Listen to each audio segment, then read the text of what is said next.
Hello and welcome to www.lostboys.com. My name is Chris McGuigan and you're listening to podcast number 150 on December the 5th, 2012. Well, we've just finished watching the Celtic versus Spartak Moscow game and everybody is on cloud 9. So, what else were we to do? But turn on the microphones and do a wee podcast. Me, Jamie and Jerry, shooting the breeze. Hope you enjoy it. We certainly did.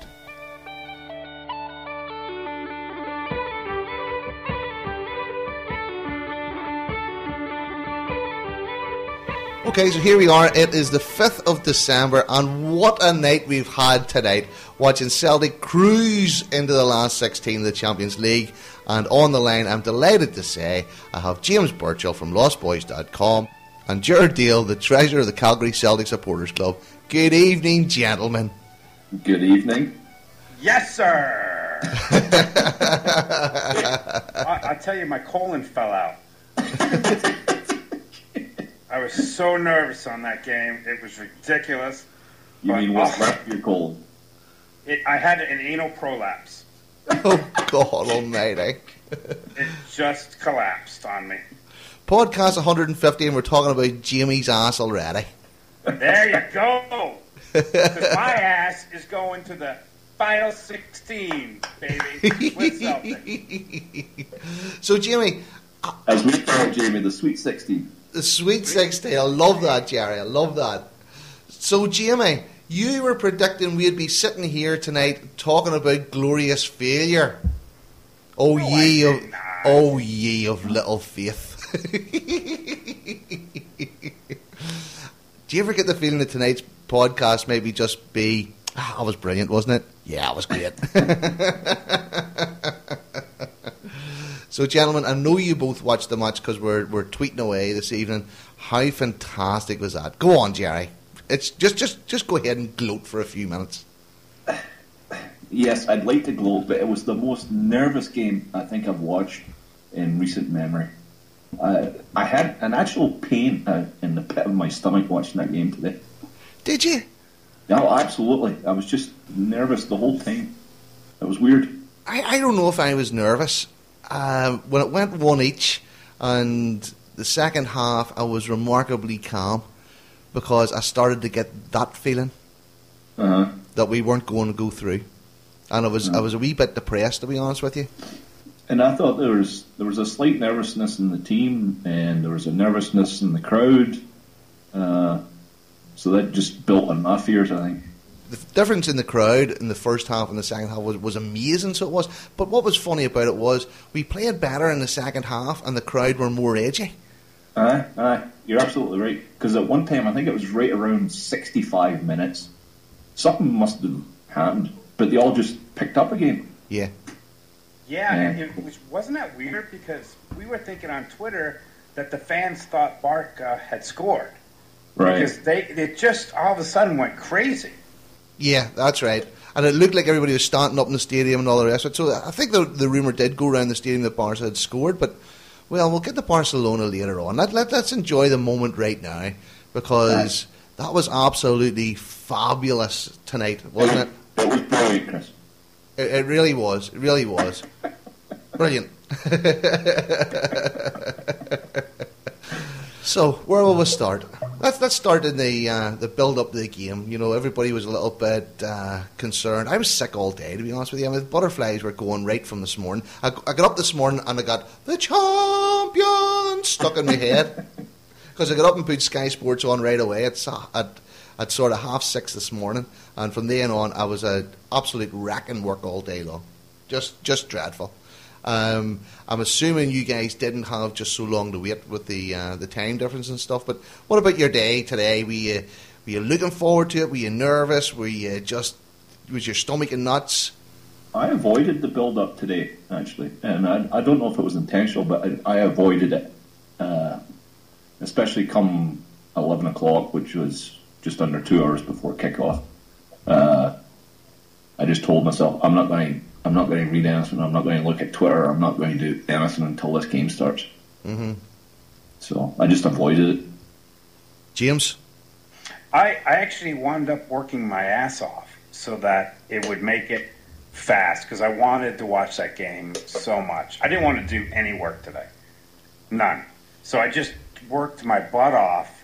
I even got one of my employees to go get me lunch so that at 1:30 I can sit and do nothing and just watch Celtic. And it was brilliant. In fact, I'm watching it again now because Fox Soccer Plus is replaying it. So as we're talking, 40 minutes and it's 1-1. We've no chance here. We're going out. No, I've been nervous all day, and even in work, I was glad I was busy, particularly this morning, to try and take my mind off it. But as the afternoon started to wear on, it really got inside my head, and I was like, oh God, I need to get out of here and just go and do something, And I sort of sneaked out of work about 4:30 and came on home. I couldn't listen to the radio on the way home. I started to, but they were talking about Chelsea, and I was like, oh, I can't even listen to this nonsense, Chelsea, that's that team that plays in the Europa League. Aye, that's That's the one.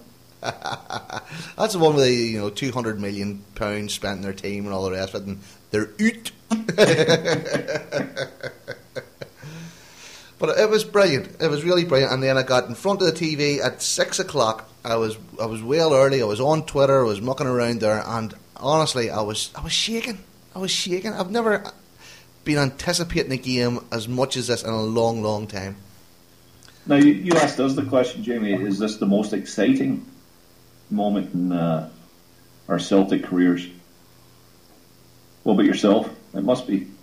Oh, for me, without question, this is. Absolutely. Because the only other thing that was exciting was, obviously, Big Jan. Mm-hmm. That was and that was right in the beginning of my Celtic support. But this is amazing, I mean, Rod Stewart cries and I piss my pants. I mean, it's just brilliant. But it was right up there today, Jerry. Do you not think, even with the likes of the semi-final of the UEFA Cup? I don't know about the final. The final was something special, even though we lost. But the build-up to the semi-final was something else. Because again, we didn't expect to go through, and tonight we had it all to do. Although we were all very, very optimistic, we still had it all to do tonight. And I just thought that Spartak were coming to be spoilers, and that I could have seen that happening. Well, you're absolutely right, because all the pressure was on Celtic tonight. Aye, yes. Spartak didn't have anything to play for, but immense pressure on Celtic tonight. So. Well, I'll tell you what, they played like bloody demons for nothing to play for. I know the new manager and all that there kind of stuff, but Spartak definitely didn't give up the ghost, even at 2-1. No. They were still there. I thought Celtic were much better in the second half than they were in the first half. Yeah. Oh, yeah. I mean, Samaras, for those last, 20 minutes, 25 minutes? Was he brilliant or what? Yeah. I need to apologize. I'm going to apologize to you, Georgie. I'm sorry. But, because Spartak did Forster even touch the ball in the second half?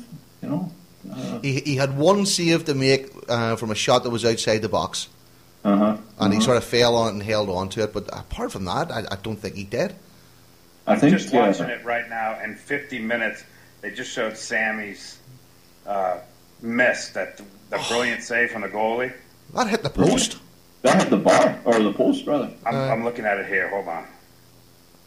It did hit the bar. I think Samaras had his best game in a Celtic shirt tonight. Was that good? I really thought he was that good. I just thought he'd done things. Do you know why we always criticise him about doing the fancy stuff and then giving the ball away? He done the fancy stuff and didn't give the ball away. You're right. You're right. I even said that to myself a couple of times.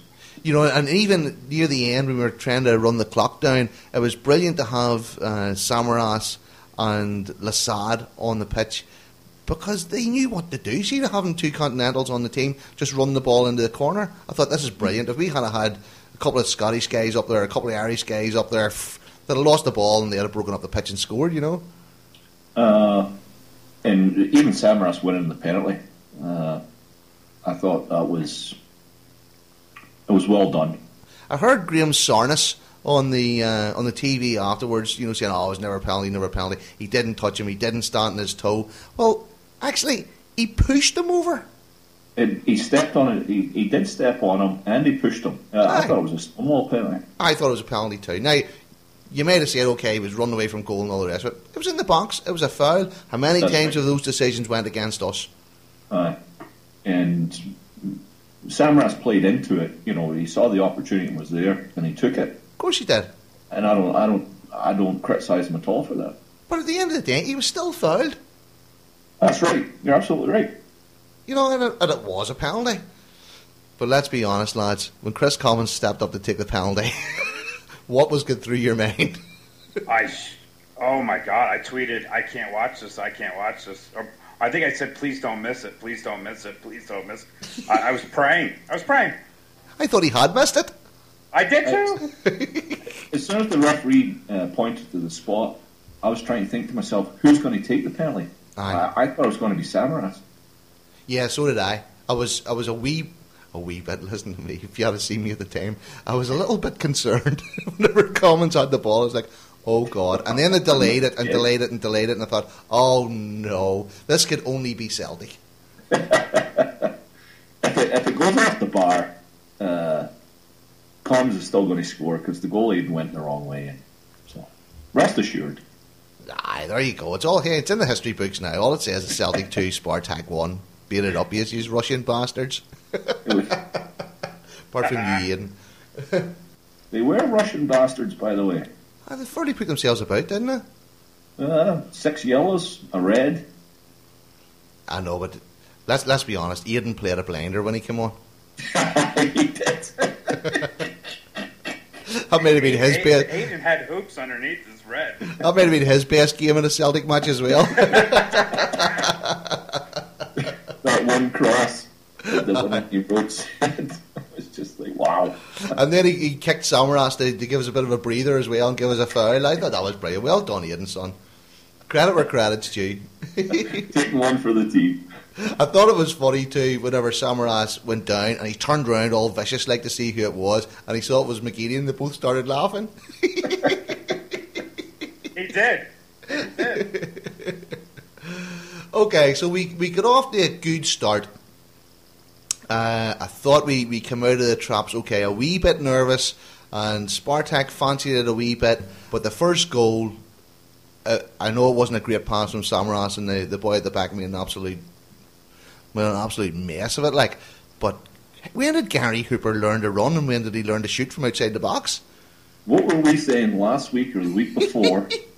All Hooper needs is one touch of the ball, and it's in the back of the net, and that's exactly what happened. Oh God, he thumped it, didn't he? He did. It wasn't an easy shot either, by the way. No, it was far from an easy shot. They put it just right inside the post. It was absolutely class, so it was.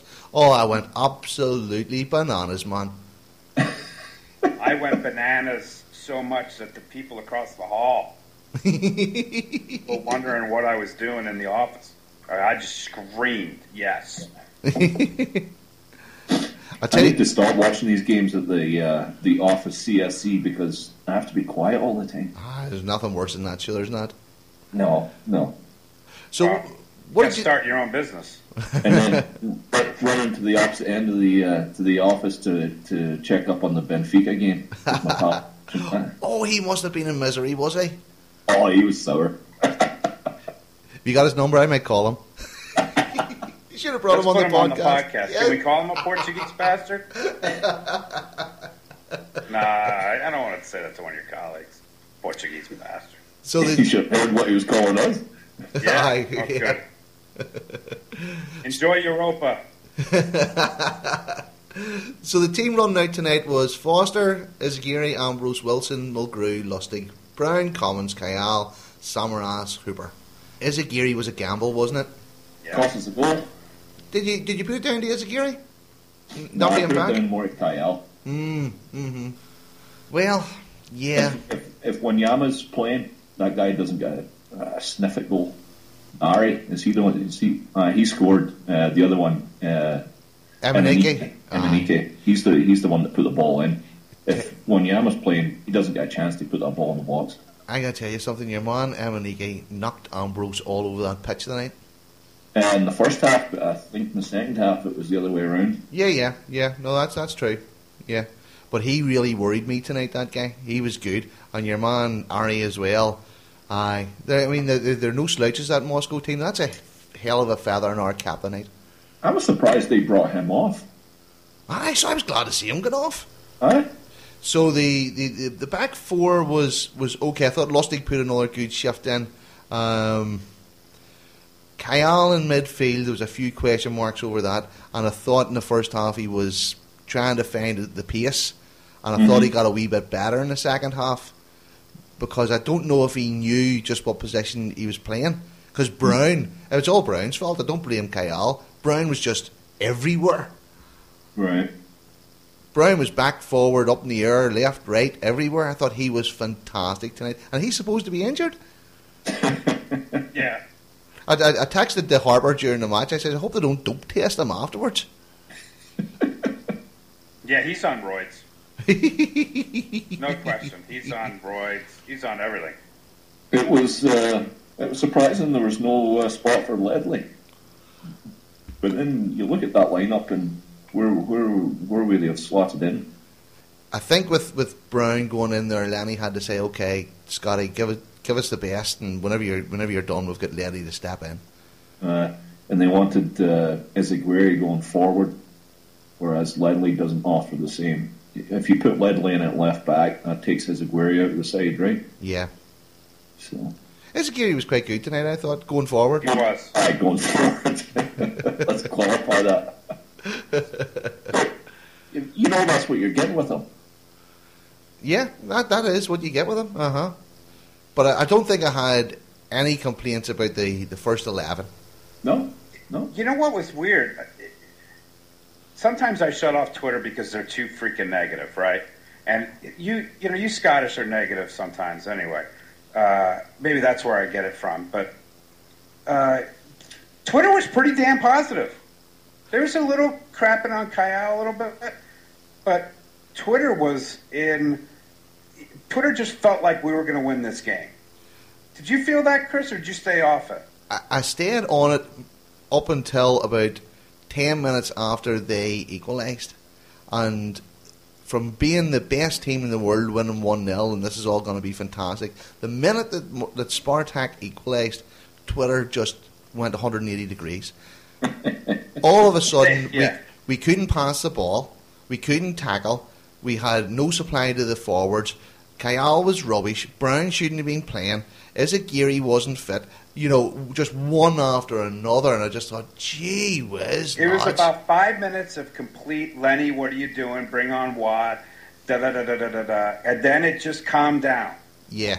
And everyone, especially in the second half, everyone on Twitter, it was just awesome. Because there's 1,500 people that I follow and talk to, right? And we're just all mostly positive.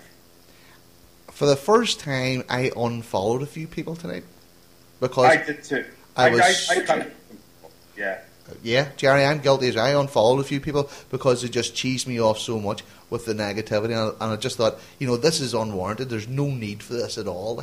And I give them a bit of a bye ball, but then once it became third, the fourth, the fifth tweet, and they were still slaughtering everybody, I just thought, you know what, I'm done with you, fella. And I unfollowed them. I only did one. I bet you it was the same guy. We'll talk after. Maybe. Because there was one guy chapping my ass, and I just said, you know what, the hell with you. I want positive. But let's not dwell on the negatives. Let's look at the positives. So then, of course, we went out in the second half, and the tempo was up in the second half, wasn't it? Right from the start, it was Celtic took the game to Moscow. We started to boss them around a little bit. You know what they really did was press them from the front, especially Hooper and Samaras. They just weren't giving them a chance to get the ball out their own end. I owe Gary Hooper an apology. Because we have complained, well, maybe not, maybe I don't owe him an apology, because the last few weeks I think he had been dead sluggish. And see, tonight, he bust his ass tonight. Yeah, he did.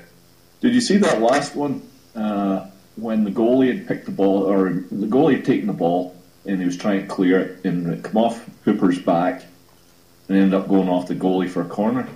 Yeah, that's right. That's all just that sheer effort. Yeah, he could have stood back and just let the goalie punt the ball down the park, but he wasn't. He didn't give him that chance.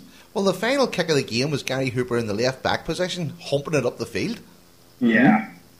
It was fantastic. What a brilliant team effort. And you know what? Fair play to them, because I was a wee bit concerned tonight. I thought maybe we'd blown our chance, But anyway, everything worked out in the end. What did you think of Chris' comments tonight?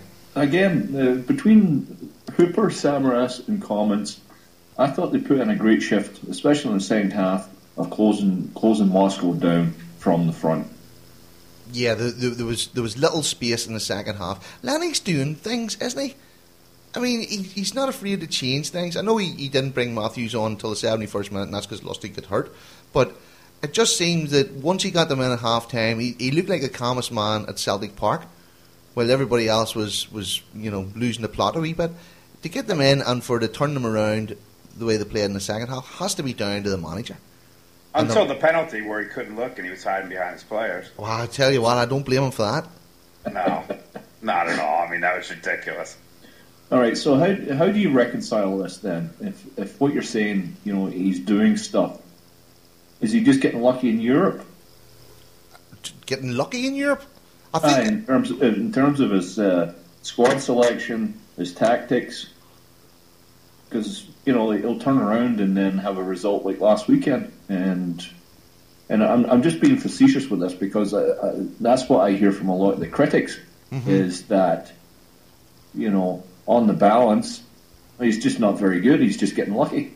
I don't know if you're getting lucky when you get 10 points out of that group. That was going to be my point exactly, Jared. I don't call that lucky.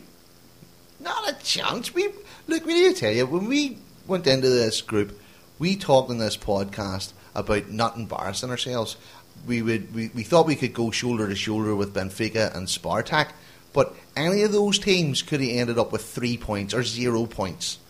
Not for a last kick of the game goal. Absolutely, great at Barcelona. We're top of that group.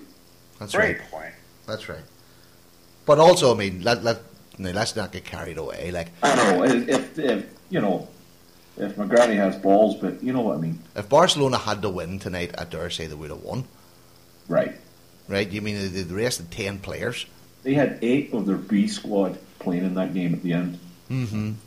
Which chaps my ass a little bit. But you know what, Celtic? You had to do it yourself. You can't depend on other people. You know what? That's right. Got something they went on with it. And that's probably one of the most satisfying things that came out of tonight. We didn't really have to rely on anybody else, because if you look at it, Barcelona, as you say, Jerry, put 8 reserves out, so they weren't doing us a favour, right? And we still had to get a win, because if we had drawn, we were out. Celtic did what Celtic had to do, and that was win the game, and that's what they did. It was brilliant, wasn't it? Can we say that again? That was brilliant. But Jerry makes a good point, and I love Lenny, and we all love Lenny, and look what he's done for us. But I'll tell you what, I would have, if they lost this game or tied this game, everyone would be just crapping all over Lenny, and that's when I just officially get off of Twitter for my life. Okay, so I mean, tonight was marvelous. The atmosphere, everybody was raving about the atmosphere again. Yeah. No need for displays, no need for banners and all the rest of it. The Celtic supporters at the match tonight really kicked in, didn't they? I can't wait to hear Chris's his match report. I think, that's going to be brilliant. I don't know if it'll beat his Barcelona crazy lunatic YouTube video, but it should be fun to listen to, shouldn't it? Even if you can hear him. Yeah. Oh, fantastic. What a brilliant night, isn't it? Isn't tonight a brilliant night to be a Celtic supporter? I was so nervous I had to use laughter. It was like I was tweeting nervous laughter things. Like, and I started using those airplane quotes, like I picked the wrong day to quit sniffing glue, and because I was so nervous, I had to type something. It's got to be bad for your health following Celtic, is it? Oh, Yes. I told you, I had a pain in the pit of my stomach. And let me tell you something else. Alcohol doesn't take it away. It does right now, by the way. Oh, it does right now. It all tastes even better right now, doesn't it? So delicious. Yep. Oh, just marvellous. All right. So let That was me... brilliant, Chris. Brilliant. Was it? Can we say brilliant again? Brilliant. Right. All right. So Schalke, Malaga, Dortmund, Juventus, Munich, or Manchester United? Oh, I'd take Malaga, I think. Well, okay, let's make this easy. Who do you not want? Everybody except Malaga. I don't want to play Man United just because I'm sick of looking at them. I know. But I'll tell you something. Now might be the right time to play Man United. I can't see them going very far in this competition if they continue to do what they're doing right now. They're not a great side. No, they've got such a good pedigree in that tournament, though. I know. I tell you who I don't fancy. I don't fancy Paris Saint-Germain.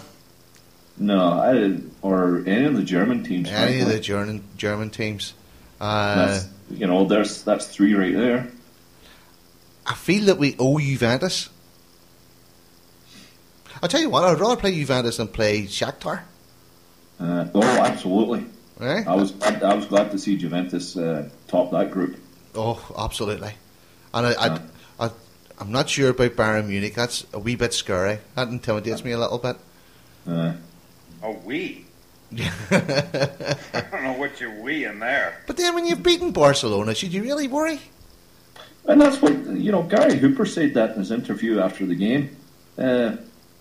He's not concerned about playing any of them because he knows they have to come to Celtic Park. Aye. So what way does it work out with the draw? Do we get an away match first and then a home match? I believe that's how it goes because the second place team plays at home first, right? Well, we were second. Aye. So we were at home first then, is that right? That's right. I would like that to have been the other way around, would you not have? Of course. That's why if you top your group, you get that advantage. Yeah. But I'm looking at those teams and going, yeah, you know what? Maybe, just maybe. I mean, we're 30 seconds away from a draw in Barcelona. Head to head against Barcelona, we come up evens, and that's because they scored in the last minute in Spain, and also, they scored a consolation goal in Glasgow. Nobody bet on that one, did they? No, sorry, I missed that. I was in mid sip. I was checking. Did Real Madrid not top their group? Oh, they come in second. That's right. Dortmund won that. Dortmund group. did. Yeah. Isn't it nice to see the champions of England with 3 points, and we have 10? And the defending champions. But they had 10 points too. Look at that group there. Juventus 12 points, Shakhtar 10 points, Chelsea 10 points, and then the unpronounceable team 1 point. Aye, that's because everybody took 6 points off in yours land. Aye, Well, yeah, I could sit and gaze at this table for hours. Look at that. That's brilliant. If you look at some of the other second place teams, for instance, AC Milan, 8 points, and their goal difference was only 1. Aye. Arsenal, they were on 10 points, and their goal difference was only 2. Ours is 10 plus 1. So. It's all to play for, isn't it? I'm going to have to tell you something about Benfica. Do you remember we done the podcast many, many moons ago with the guy that was involved in Setanta Sports? Yes. Remember that bloke? We all met him in San Francisco, right? Yep. And he compared Celtic to Benfica, right, from terms of size of club, finances available, support worldwide. And it cheesed me off a wee bit to think that he would say that Celtic are on a par with Benfica, or other way round, that Benfica are on a par with Celtic.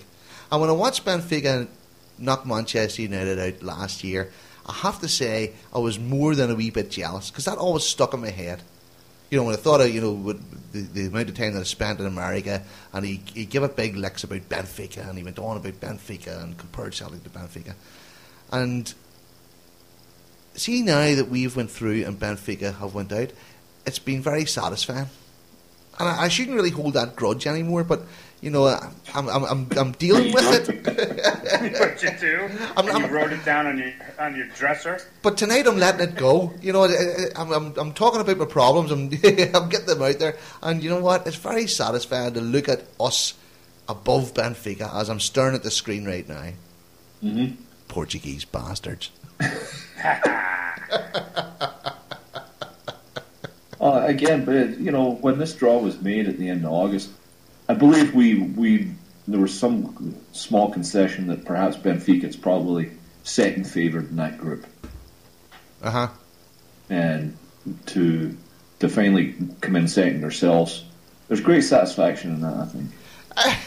See, when they were making the draw and we get drawn in there, I was like, holy crap! When it got to the last team, the last pot, and you were looking at all the other tables, and with the exception probably of Man City's group, you're going, "Poof, don't fancy Barcelona, Benfica, and Spartak Moscow." Exactly. And then, lo and behold, who came out? Yes. But it sound like we're fourth seeds there, and to come through as second place. That's true. Aye. It's a mighty achievement. I heard something tonight. Somebody was waffling on tonight. I don't know if it was the TV or the radio or what I was listening to at the time. And they said something along the lines of the Celtic have qualified with the lowest coefficient, and the first team to go through as the rank outsiders. Something along those lines, anyway. Well, what about that Cyprus team last year? That's tough to. Yeah, true, Jimmy. Yeah. So I don't know where that fact came from or whether there's any truth in it, but Celtic still do have a pedigree. They're a huge club, but when you start to look at all the teams in all the groups, there's only Cluj really that you've never heard of.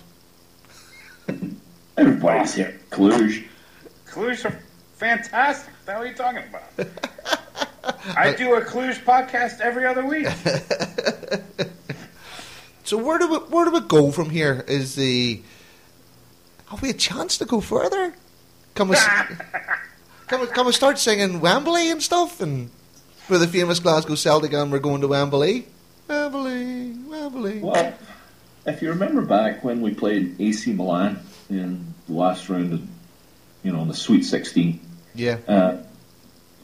It was an extra time goal, by Kaká that put us out at that time. Mm-hmm. I think anything's possible when you get to this stage of the tournament. Yeah. If Celtic can play with the same composure they played both games against Barcelona, absolutely they've got a chance. And there's goals in the team. They're scoring goals in the Champions League. Mm-hmm. Yes. The only team that scares me is probably Dortmund. That's a mighty fine side, so it is. Mighty fine side. Well, and you just said PSG. They've spent a lot of money on that side. Yeah, I know, but PSG, I don't think they've got that Man City feel to them, don't they? Don't they? Yeah, and that's probably. They're a good side, but Borussia Dortmund have that sort of organised German feel about them, the way Bayern Munich used to be, where you think, oh God, if they play Bayern Munich, right? But Paris Saint-Germain, you would think, would be a wee bit more flamboyant and attack you and all this here kind of stuff, and you just always have a chance against a team like that. Well, again, you look at Dortmund, and they took 14 points out of that group. That's a group with Man City and Real Madrid in it. I know, Ajax. But Man City were the whipping boys of that group. They're stick on 6 points, aren't they? The champions of England. You're having a laugh. Champions League, you're having a laugh. The guy that works right outside my office is a die-hard Man City supporter, season ticket holder and everything. I'll tell you what, I can't wait till tomorrow morning. Because I played it all cool today, you know. I was all like, well, you know, we're rank outsiders with no chance, you know. Nobody gives a prayer with no chance, you know. And his wee head was in his boots after last night, and all the boys were all slagging him, you know. And I was sticking up for him a wee bit. See, tomorrow I ain't going to bury him. Oh, poor bastard. Tell me this, of your coverage, I'm assuming that you never saw Ray Wilkins and Graham Souness. I watched the RTE feed. Oh, did you? Yes. So they had Liam Brady, Dunphy, and somebody else. Aye, See, Graham Souness, he is one bitter hun. There's no other way to put it. I mean, the guy that was asking... I don't listen to him, so I hear it on Twitter, and that's not the feed we're getting, right? Yeah. Oh, he was in pain, man. It was brilliant to watch. And me, Jamie Redknapp was sitting beside him too. He's chirping away about how brilliant it was for Celtic, and you know, you just turned around to Souness, and the camera went on Souness and Ray Wilkins, and they're both sitting there. So I would say, beam me up. I'm going to have to try and put a brave face in this. And then he just went on about, you know, it was never a penalty, and, you know, the passion of all the Scottish teams, and it's good for Scottish football, and Celtic really are struggling all year because there's no Rangers and all this here kind of stuff. And I just felt like kicking my TV in and just saying, oh, see, you see this? You're just one bitter toe rag. And see, whenever we knocked you out of the UEFA Cup when you were manager of Blackburn Rovers, I was the happiest wee lad in the world. Men against boys. Oh, hey, we're like elephants. We never forget. What was it? Oh, I was just reading just before we started recording. Every SPL team will get £235,000 for our qualification. Thank you, Celtic. There you go. Well done. That's why Aberdeen tweeted congratulations Celtic right after the match. Damn. Yeah, damn Armageddon, eh? And that's worth about £20 million to Celtic. Here, hold on a minute. Just the SPL teams? Yes. Yes. Just the SPL. Yes. So there's only one team in Glasgow will get that money. Brilliant, isn't it? Brilliant. You know, I was going to tweet today. I was just going to be mischievous. I was going to say, you know, Spur. Hey, can you hear this? Did we score a game? Well, yeah, because I just put it on Fox Soccer. Yeah, just to see it again. Just wanted to see it again. Thank you. Bloody Davy Proven. That was never a penalty. Yeah, okay, Uncle Tim. What was a penalty? I know, for God's sake. What were we talking about? They weren't that bad. I don't pay attention to them to get all fired up like you two. I'm watching the game. Oh, grow up, Jimmy. Or should I say, grow down? Yeah. No, it didn't bother me that much. It was awesome. They were. It was just awesome to see it again right here too. In fact, you guys go on and talk. I'm going to put it on mute.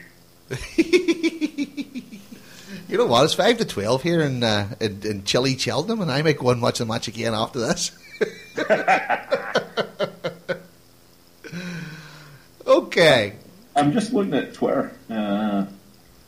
It seems Commons' injury is quite nasty. It didn't seem so nasty at the time, did it? I did. Did you think so? He brought his studs right down across. Oh my Lord! You have to see that picture.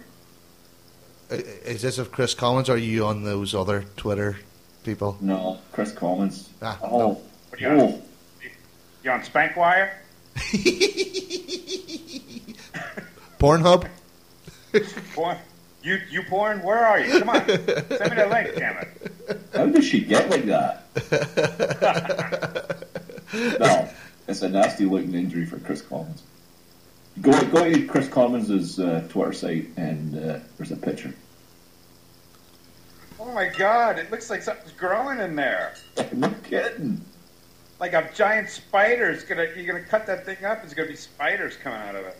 It looks like somebody had implanted a rugby ball or something underneath the skin. Holy shit, it looks like a cyst. Right, I'm back. You still talking about Chris Common porn? Hi, good. What's Collins' Twitter site? I'm not, because it makes my soundboard buzz when I put my phone on. Okay. So did you ever see that thing I did on Jamie's thoughts with the massive pus ball coming out of that guy's back? That's exactly what it looks like, Jamie. Chris Commons has one on his thigh. It's awesome. That's called taking one for the team. Dude, there's a spider growing in that thing. You took a nasty one for the team. So, do you think we missed Wanyama tonight? Yes. Cost us a goal. You're awful harsh tonight, Jerry. Oh, no. Kyle just bounced off that guy like people usually bounce off Wanyama. If it's the other way about, that guy's not getting a chance. So, Wanyama only missed tonight's match, right? That's him back to 0, isn't it? Right. So he'll be back for the Dortmund game. Well, you're looking at 3 German teams. There's a good chance we'll get one of them. Oh, no, God. Just the odds, right? Mm-hmm. So that means that 3 German teams top their group too, yeah?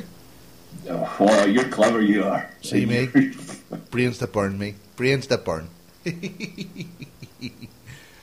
Okay, so, Jamie, you're usually a little bit of a voice of reason whenever Jerry and I go off on the tangent. Good. What do you think about the next round?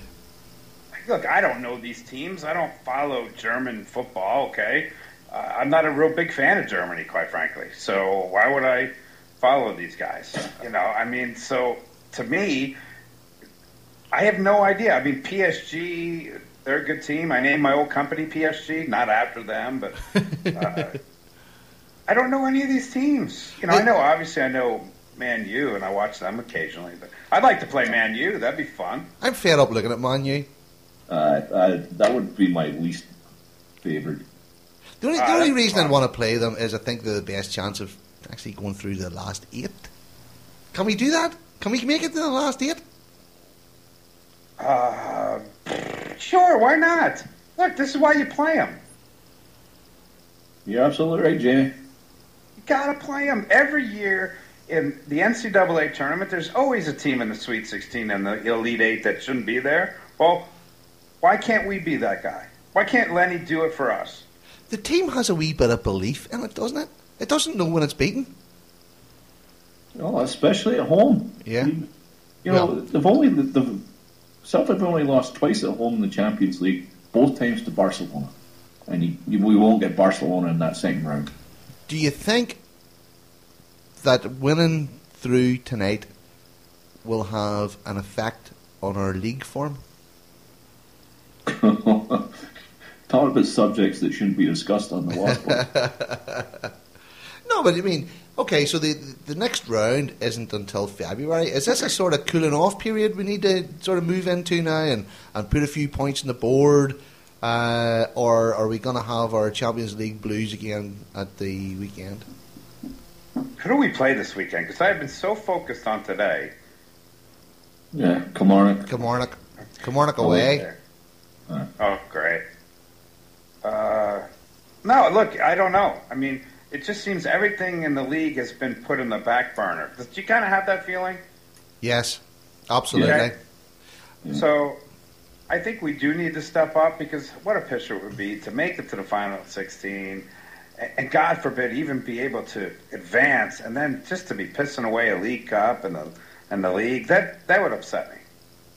Yeah, because they've kind of done their work in Europe for this year, and that's a terrible statement. But I know what I mean by that is, Jerry, you stressed many times on here that success this year was making it to the last 16 of the Champions League. So we have success right now. Is that going to affect the rest of the season, or does this give us a springboard to go on and just destroy everybody in front of us in Scotland now? I think this is the springboard. Mm-hmm. I think you watch between now and in February, we'll drop maybe 3 points. Just remember, though, and this is something that Lenny's got to tell his team, everyone now in Scotland is gunning for you more than they were before. Okay? because now they want to say to their support, look, we just beat a Final 16 in Europe team. So, that's going to be something that Celtic are going to have to watch out for. I don't know if teams in Scotland even need that incentive. I think Celtic, being Celtic, is enough. But this is even more. I don't know. I think this is even more.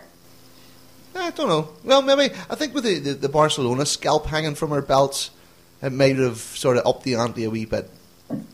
If I'm an SPL manager, you know what I tell them?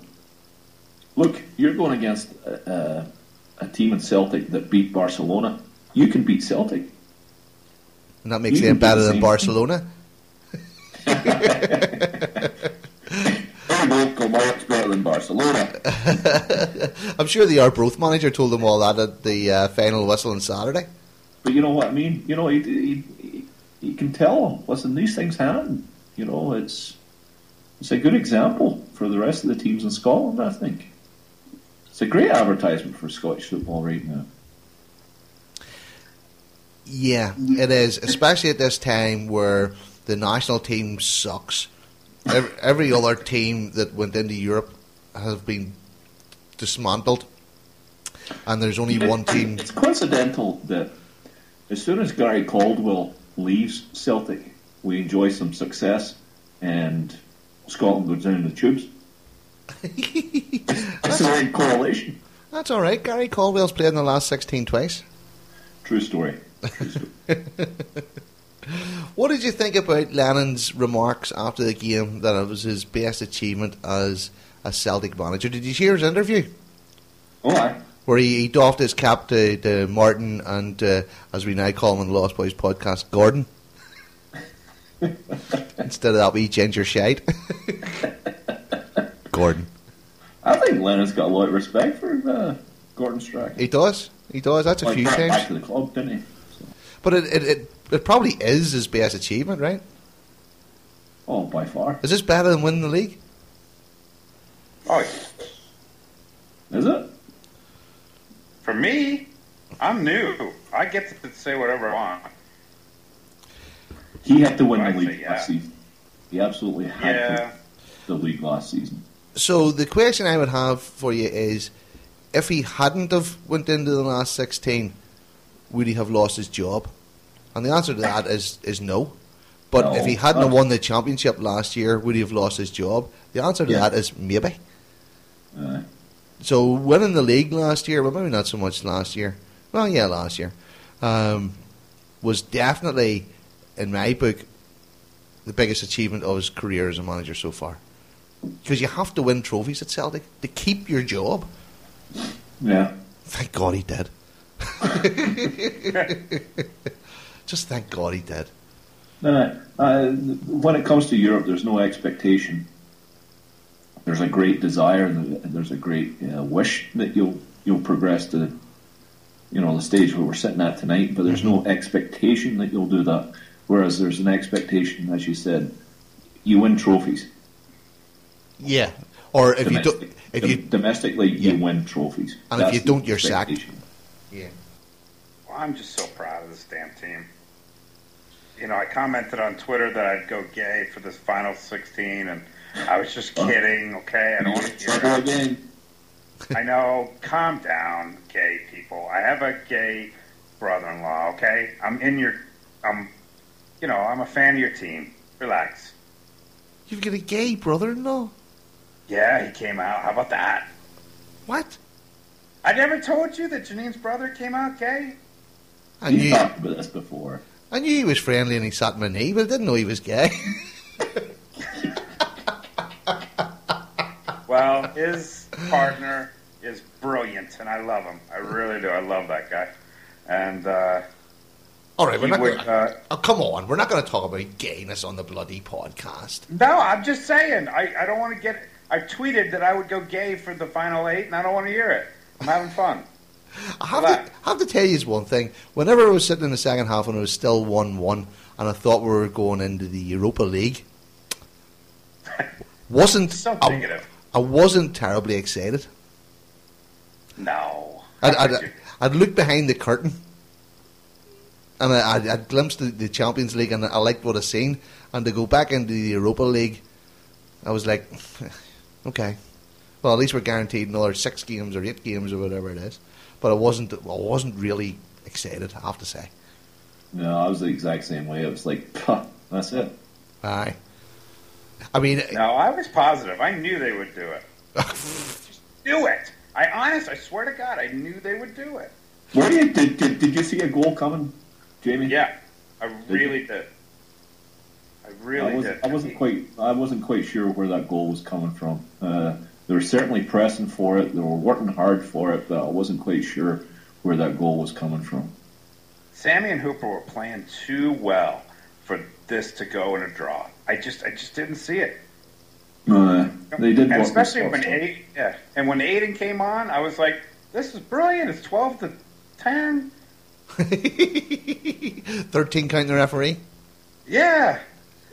What's with the referee crap that Twitter gets to? Did you think that referee was biased at all? He was fantastic. Good ref. He's the best referee I've ever seen in the Champions League.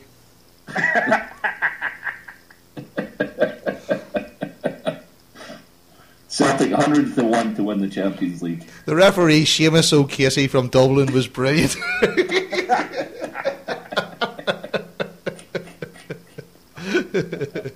Celtic are what to win the Champions League? 100-1. See if we just sign Robbie Keane the transfer window. I might take a bit of that action. Who won that game, by the way, Jamie? Be nice. Poor Dominic. He's Catholic, you know. No. Yeah, he's Catholic, and he probably had to go to mass after that game. They were up 1-0 at half. What was the final? 3-1. 3-1. Aye. It was on live here, so it was. Probably because of David Beckham, like more than anything else.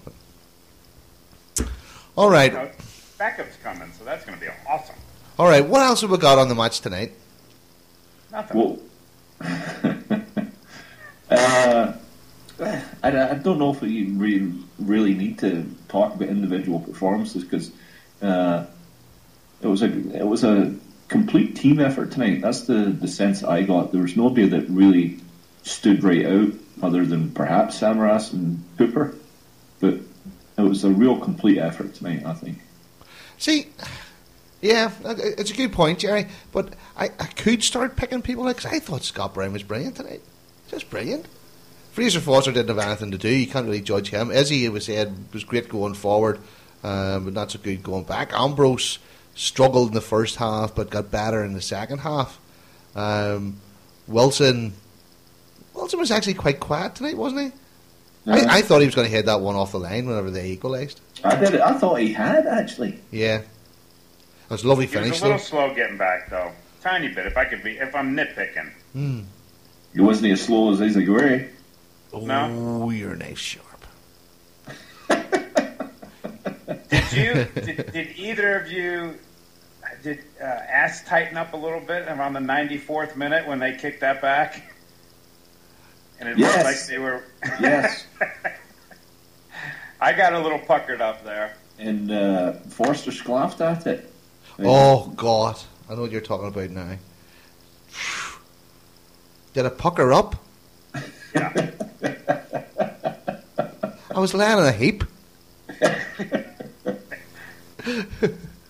I puckered up. I mean, I was like, oh, don't. And I actually said it out loud. I went, oh, wouldn't this be f***ing Celtic?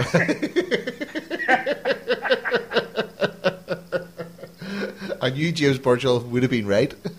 But you know what? See this campaign this year, even when you look at the qualifying rounds and all the rest of it, we've never got luck like this in Europe.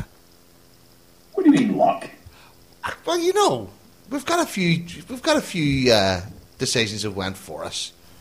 A few questionable offside goals and stuff like that. But, well, you know what I mean by luck. The rub of the green, right? Barcelona scoring the very last kick of the goal, or the very last kick of the game to win the game. That's a kick in the balls. That's not luck. No, I know. You know what I mean. I mean, in previous years, you know, we've went away and we've always been the bridesmaid and we've always been sort of glorious failure and this kind of stuff. But in previous years, we wouldn't have got a penalty like we got tonight. Juventus got that penalty. Aye, you know, we've never got those breaks. All right, we'll not call it luck. We'll say breaks. But you create your own breaks, as the cliche goes. Lads, you work for those breaks. lads, maybe our name's on the trophy. It's it. Come on, baby. 2010, we're winning this thing. 100-1, you say, Jerry? Aye. No. You know what sucks? I'm going to tell you something that really sucks. This is it. It's over because December 21st is the end of the world. And we're never going to get to see Celtic win at all. That sucks. What about when the zombies come back? Oh, wait a minute. That's a whole podcast in its own, isn't it? Damn Mayans are ruining my Champions League. All right. Because I'm prepping. So you can come back over here. Jerry, you can drive down. Outright. Okay. You going to give us the odds, Paddy Parr? I'm going to do that right now. Okay. This is what Billy Hill's telling us. On Hills, Celtic are 150-1. Holy macaroni. The next highest is Galatasaray are 150-1 as well. Valencia is a 60-61. Bloody Valencia. I know. Freaking Valencia. So they only had to play Borisov and longer Lille. odds than Malaga. Malaga are 50-1. Malaga's top of the Spanish league, are they? Thereabouts? I'm not sure about that. It's probably Well, Barca. let's put £100. Let's go. £100 on Celtic? £100 on Celtic. I'll 10 give grand. you £100 of pennies. I'll put £33 in. 33.33. You know, it's our 125th anniversary and all the rest of it. You know what? Maybe, just maybe. I've been drinking the Celtic Kool-Aid there, haven't I? I'll put £20 on. Come on. I can do that. £20. All right, let's do it. 20 quid each. 20 quid each. Let's go. Let's do it. Pay for us And all we'll to go to buy Vegas. Celtic, then next year, when the Champions League trophy is in Vegas, Once we Malaga are in fourth spot. he said they wouldn't be bringing. Once we win, they won't bring the trophy because they definitely can't afford the insurance. They'll just send the big one we have in the trophy cabinet. They'll send a big picture. Kind of once you've won it once, like, do you really care about having to win it again? Aye. All right, gentlemen. Yes. What else have we got for today? Enough of this Champions League malarkey. I know, we've got a tough fixture at our Broth next week. We do. We've got Kelly at the weekend, then we got our Broth live on TV next Wednesday. Jeez, that's great. From the sublime to the ridiculous, huh? I don't even know if I want to talk about them. I could really shoot me. Oh. No, I couldn't be Where's arsed. that How can you let that happen? You draw one each, and then you go out and play in the Champions League and progress to the top 16 teams in Europe, and you can't even beat our Broth. I actually didn't see very much of the match on Saturday because there was no streams or anything like that.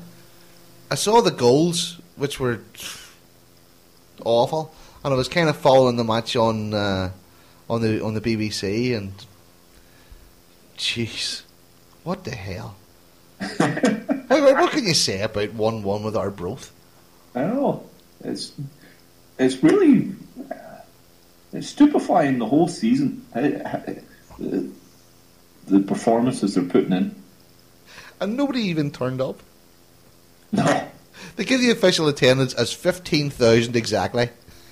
See that, and that's the other thing. In a situation like that, give the tickets away. Create an atmosphere. Bring in new supporters. I mean, give just somebody an opportunity that never otherwise get an opportunity to come to the game. Give the tickets away. yeah. A two for one or something. But Jerry, even the tickets were 12 quid, like. I mean, they weren't a fortune, but you should have knocked them down to a fiver. Mm-hmm. A fiver.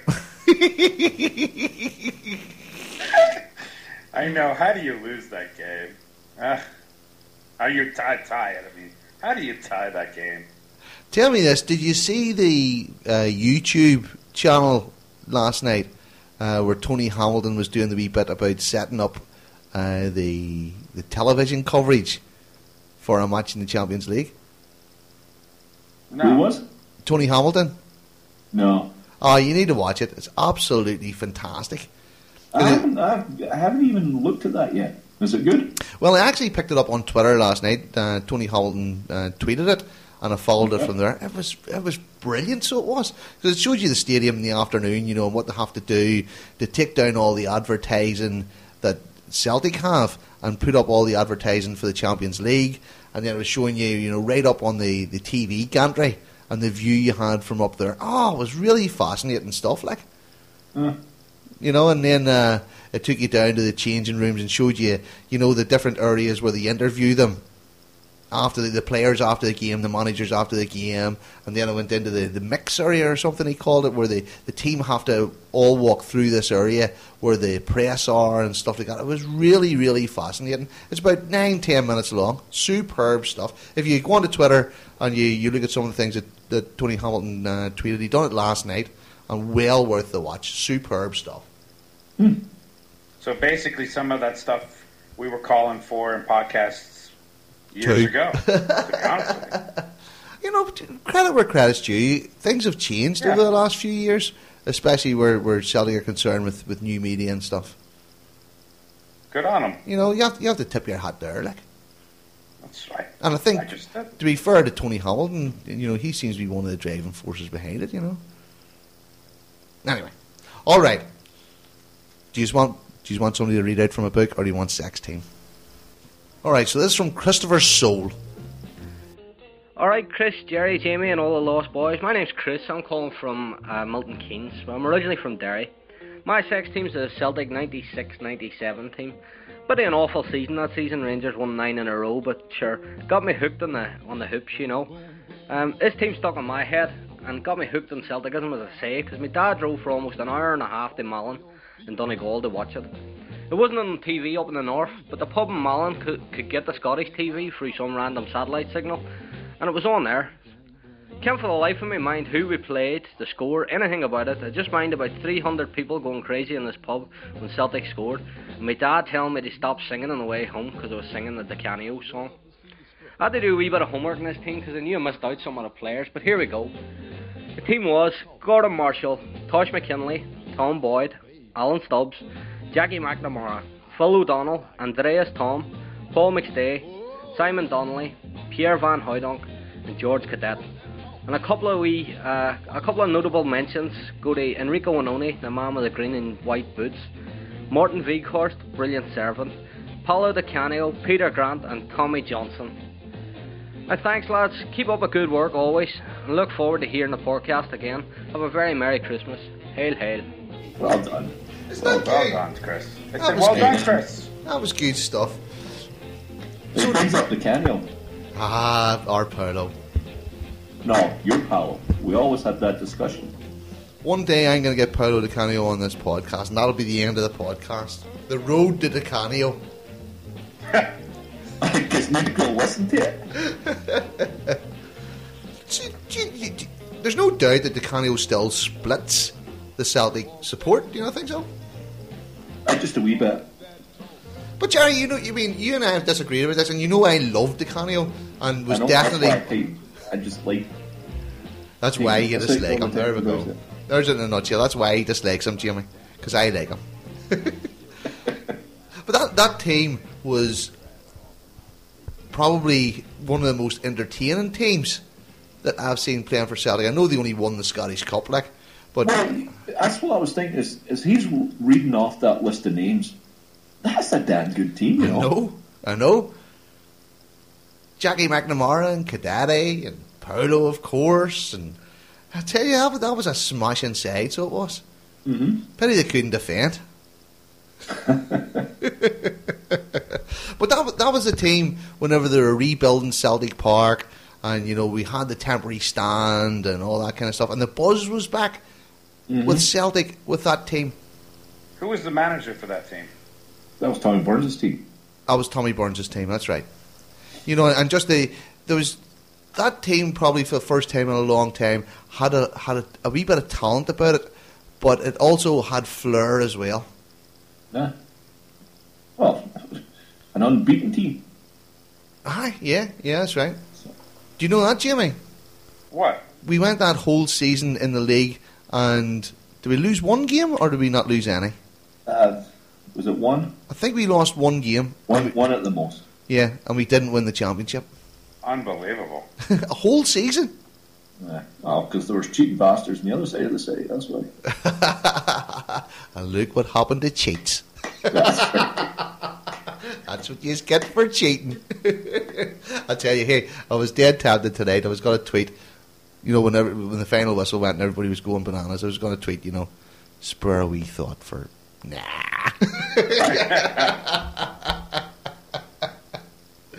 Very good. Very good. But that was actually the first season I went back to Celtic and got the 10-match deal, as they call it. You've heard me talking about that in the past. And our seats actually were in the temporary stand.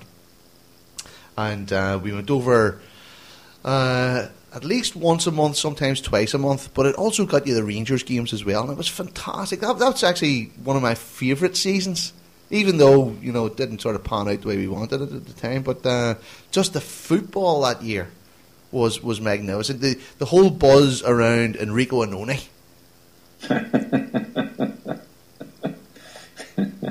I like him because I look like him, except I'm like Jerry, my God. Yeah. It's just the haircut. Aye, maybe the haircut. I'll give you the haircut. Him with his special boots. But he started off as a wee bit of a joke, but he became very good, didn't he? Huh? The fans went mad for him, like. Yeah. See, this is, I'll tell you, I like this sex team, right? But this is where some of you Celtic supporters get a little braggarty. Because I think what's going to wind up happening is now someone's going to pick some obscure team. You're absolutely right. Okay, and they're full of crap. There's no way they're going to go. They're going to go. The '83 Celtic when they played the Scottish Cup, and they're just reading it on the Celtic wiki. But that's what comes next. You'll see. Just don't think you're banned into the spur of this. You've got your five-a-side team out of the way, so you have. Poor old Janine's away to sleep, and you're done. No. I'm just telling you. I'm having such a deja vu here, right? Because I remember when I first joined the podcast, Harper actually called me from Ireland to tell me that you guys are crazy mad. Not you, but the support. And that if I made one mistake, they would slog me to death. And here you are, 137 podcasts later. Yeah. And how much dog's abuse is he taking? Oh. To be fair, he has taken a bit of abuse. Especially when he called Jim Craig, "Who's that old bloke?" That old guy with a tie needs to get off.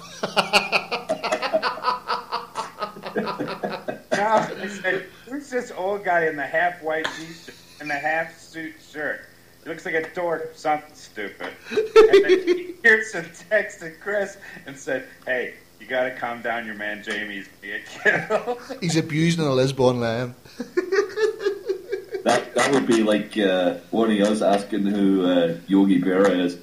I know. Who? I know this now. How did I last this long? Oh, very good. Okay, one more for you tonight. So, see if you recognise this voice. This is average Joe Celtic supporter reading from an ex-professional's book.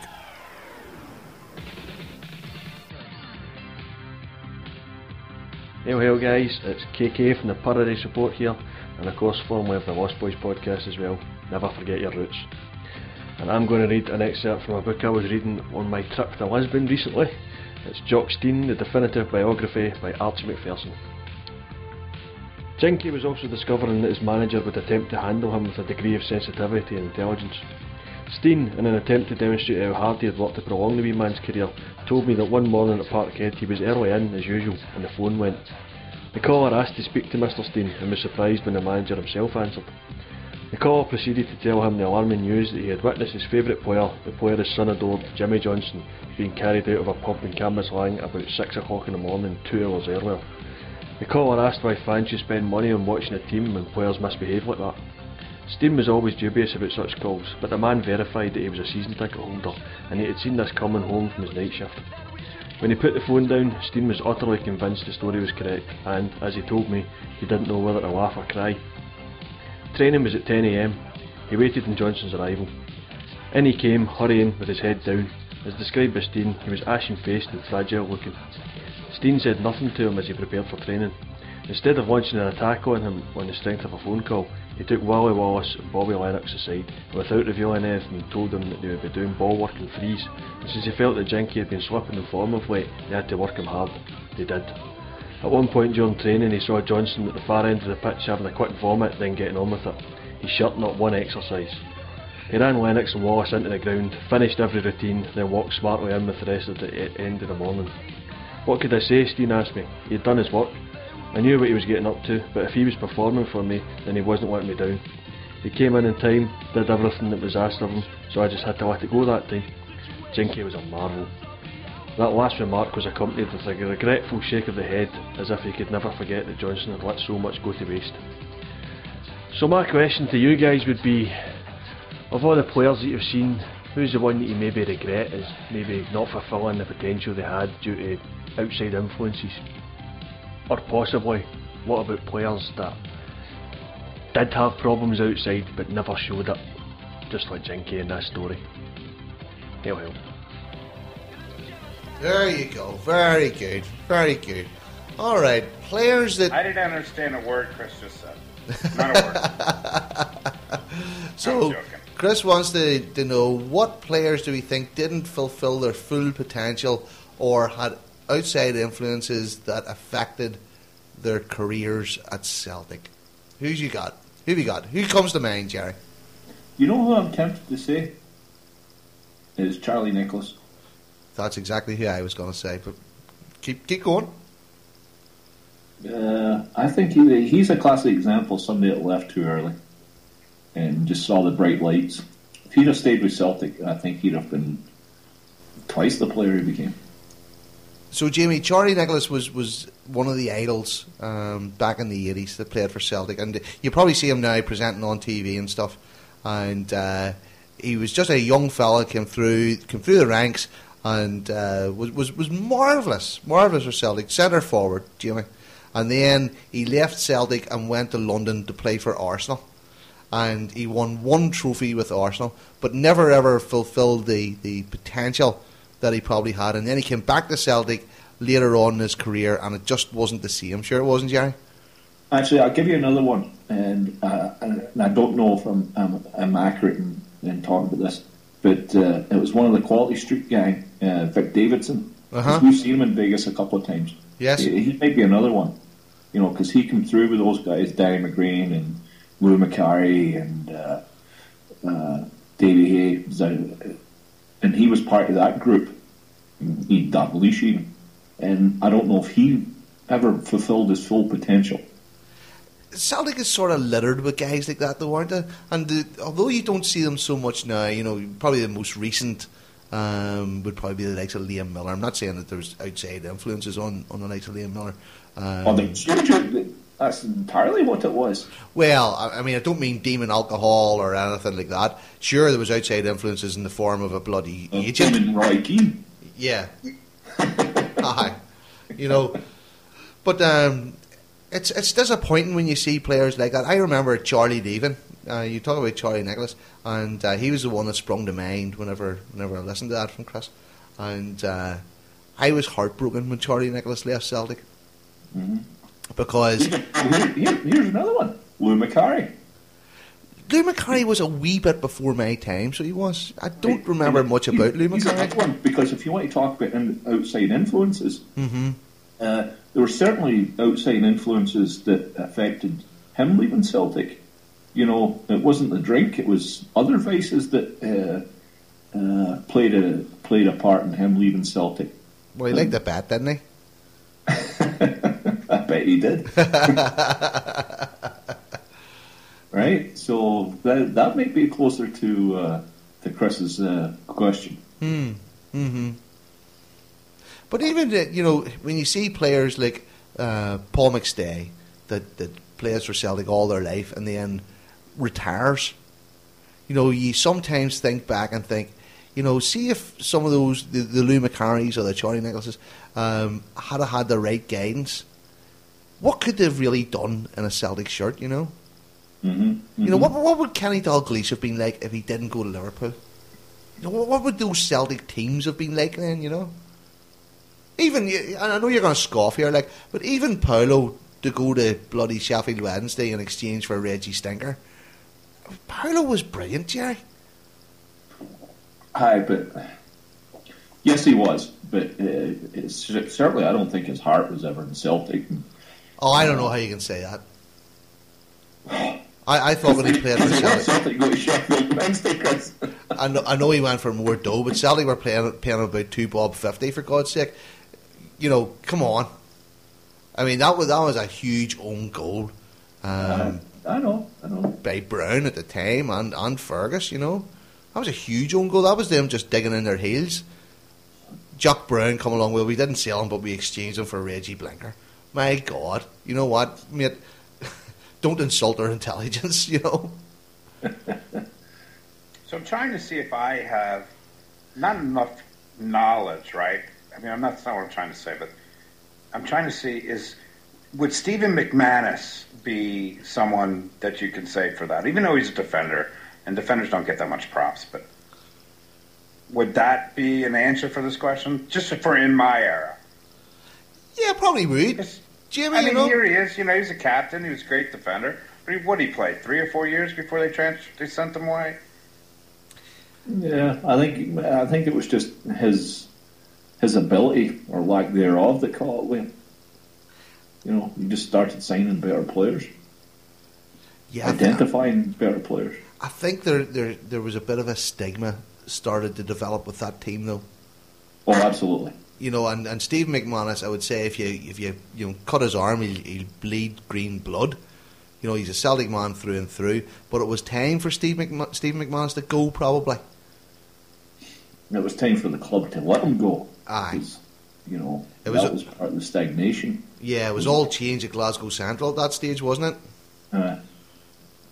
With a fresh brush and, a whole new regime that lasted 8 months. But wasn't part of the question of give me a player who you felt really strong about that didn't pan out? Yeah, sure. Okay, so I mean, you could name those. Like you can go from just recently, like Krosas to Rasmussen to oh my God. Well, I'll tell you what, Jimmy, I think Krosas is a hell of a call there. Yeah. Because we were really high on Krosas. I just remember being really high on him. And he still tweets about Celtic too.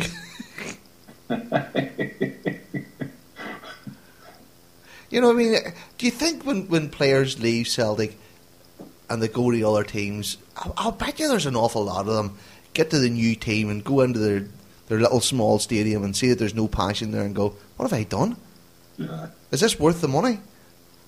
Because even if you play for Celtic, like any of the players even today, let's take Gary Hooper, right? I mean, Gary Hooper probably will go to another team and make more money than he does at Celtic.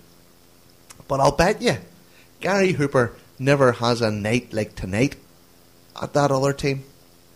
Even if he goes to a team like Tottenham, aye. Maybe not one of the top 4 teams, but maybe he'll go to a team like Tottenham. And there's going to be occasions he'll be sitting around the changing room and he'll think to himself, it's still not what I had at Celtic. No, that's right, Jerry. And it could even be a Champions League night and it still won't be the same for him. Give me one player. I'm sorry, Christopher. But go ahead, give me one James. player. All right, we're at podcast 150. It's a little bit of a milestone. So next year at podcast 175, the question is a player from this team that we'll be talking about 5 years from now that didn't meet their potential. Is it Anthony Stokes without question? No, because he came with a lot of baggage. So what? Came in on fire, and no, I don't even heard this guy's name in 4 or 5 months. No. Well, I don't know. What happened to him? No, he's been injured for a while. he has been injured. Okay, but I mean, he could be one that we talk about next year as a guy that didn't reach his full potential at Celtic Park. Because there's a lot of talk for him when he came from Hibs. But there's a lot of players go through the ranks at Celtic that have great potential when they arrive and start off very well and then just peter out. I mean, the number of players that slip out through the back door after being worshipped by the fans is incredible at Celtic. Your namesake, Jamie, Mark Burchell. Mm-hmm. There's one in the past decade. That's right. Came on during the 5-1 match of the Huns. Remember, scored the 5th goal? That's right. He, as a teenager, he had great potential, but, just never panned out for him. He spells his with an I. That explains it then. Yeah. Very good. They're good questions, though. Interesting question. Great question from Chris.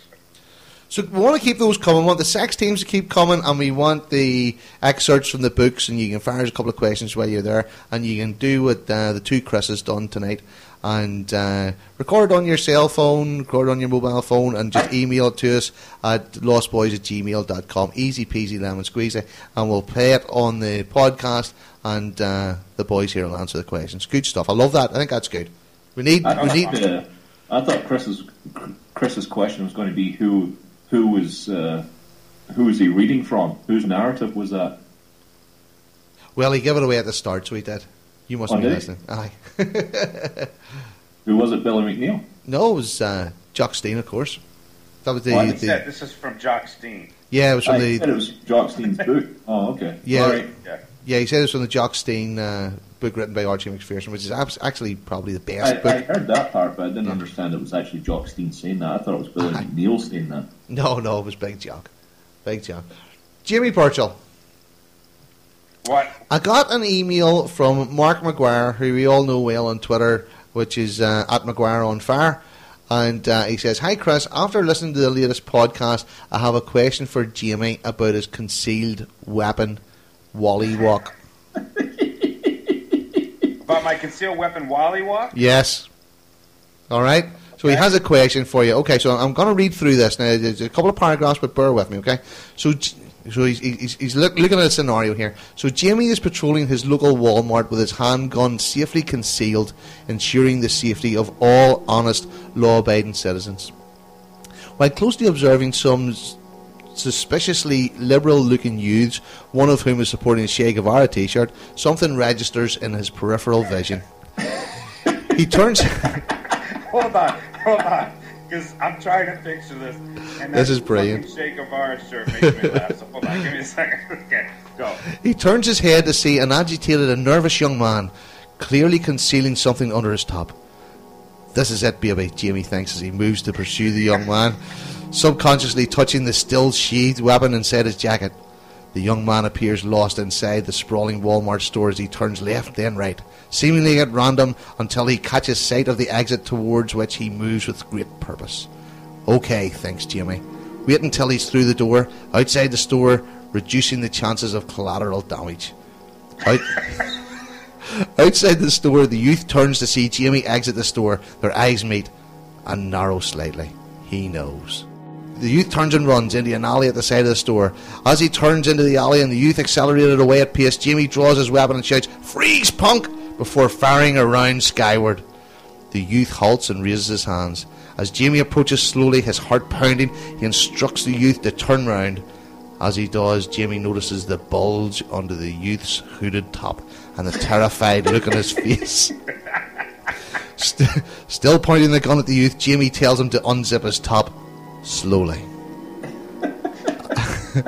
As he starts to unzip his top, he starts to sob. It suddenly occurs to Jamie, the youth may not have been shoplifting. What if he had something else under his top? What if it was a bomb? Jamie swallows and tightens his grip on the gun.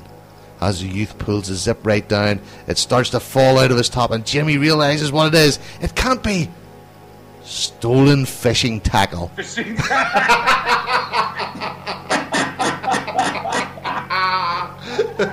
The question is, what does Jimmy do next? Loyal listener. Fantastic. Mark McGuire at McGuire on Fire on Twitter. Absolutely fantastic. As you were in the first 30 seconds of that, as you were describing this kid, I said to myself, if he said it's a fishing lure at the end of this, I'm going to try and kick his ass.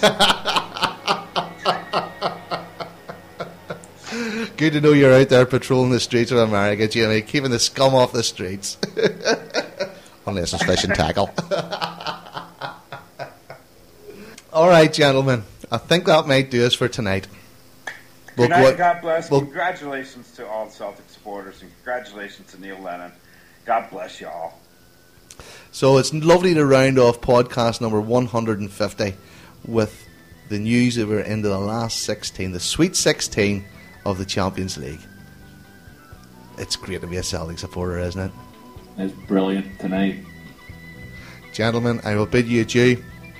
Good night and God bless you, and I'll talk to you all real soon. Good night.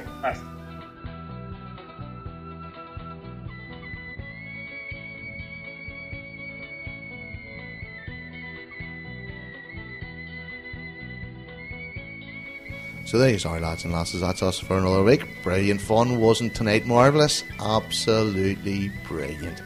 Absolutely brilliant. Next week we will probably have a podcast. It'll not be Three Amigos. I have a couple of people that I need to get on the podcast, so I'm going to catch up with them between now and then and get a couple of wee interviews up, and a little bit different to what we've done in the past, and well, we'll see what happens. It'll be really, really interesting if we can get this going. So that'll be next week. Remember, if you want to send us your Sax team or your average Joe Celtic supporter reads from the book of an ex-Celtic player, you can record those on MP3, WAV files, any audio at all, and send them to lostboys@gmail.com. You can contact me on Twitter if there's any other way you want to do it, but I want to keep those included. They're good fun. That gives us a wee bit of conversation piece at the end of the podcast and gets everybody looking back to the players of the past and teams of the past and all that nostalgia and things like that. So it's good fun. Don't forget that we will be turning off the feed for Lost Boys on the lostboys.com feed, which is through Football Fancast, and it'll all be going through HailHailMedia. I am seeing a reduction in the numbers, and I am seeing an increase in the numbers in HailHailMedia, so that's a good thing. But last count, there was still 700 people downloaded the podcast from the lostboys.com feed, so that is coming. Don't blame me if you stop getting them. Right, they're going to go to HailHailMedia. Look out for new podcasts most days at HailHailMedia with all the rest of the guys, and sure, they need no introduction anymore because you're all used to listening to them already. So that's it. That's us for another week. Sweet 16, baby. Playing us out as usual. Charlie and the Boys, and the song of the Lonesome Boatman. My name's Chris McGuigan. You're listening to the Lost Boys Podcast. Talk to you all next week.